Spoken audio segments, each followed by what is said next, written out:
गलिया हो काटल गे ओढ़निया फाटल गे कौन छौड़ा के तू गलाए देनी डाल गे। गलिया हो काटल गे ओढ़निया फाटल गे कौन छौड़ा के तू गलाए देनी डाल गे। मिल गेलै मरद खाटी हमरा खिला के जरदा करके बोरियारी अखबारी धैला के। अरे कुछ देर देलकै मजा फिर हमरा रोवैला के। अहिरा जब धरलकै बड़ी दर्द कैला के।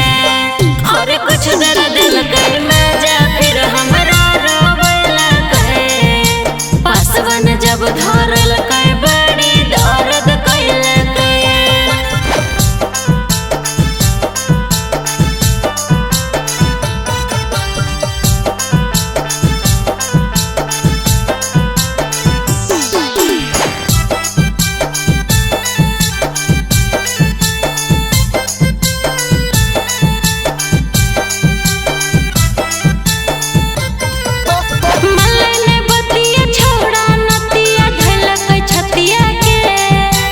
कैसे फंस गेनी जाल में पासवन जतिया के। छोड़ा की बताइयो माले बतिया छोड़ा नतिया धैलकै छतिया के। आगे कैसे फंस गेनी जाल में पासवन जतिया के। समझे नहीं की भेलै देखते ही दौड़ गेलै मुहवा देलकै मुन आसा सुकून पैला के। अरे कुछ देर देलकै मजा फिर हमरा रोवैला के। अहिरा जब धइलकै बड़ी दर्द कैला के।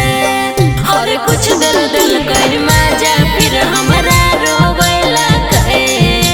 पासवन जब धइलकै बड़ी दर्द कैला के। हे रे ई बुझनी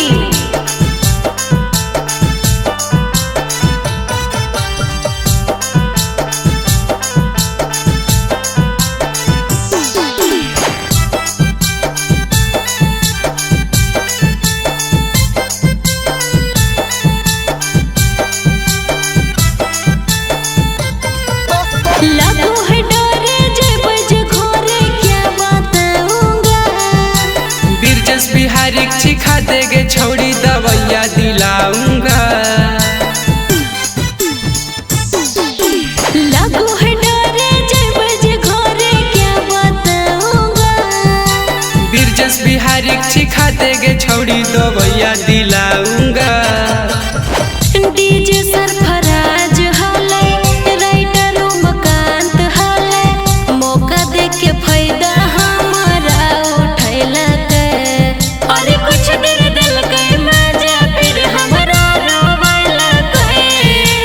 अहिरा जब धइलकै बड़ी दर्द कैला के।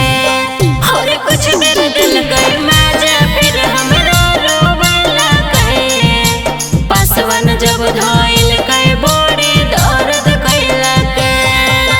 हे छोड़ा ज्यादा सवाल मत कर।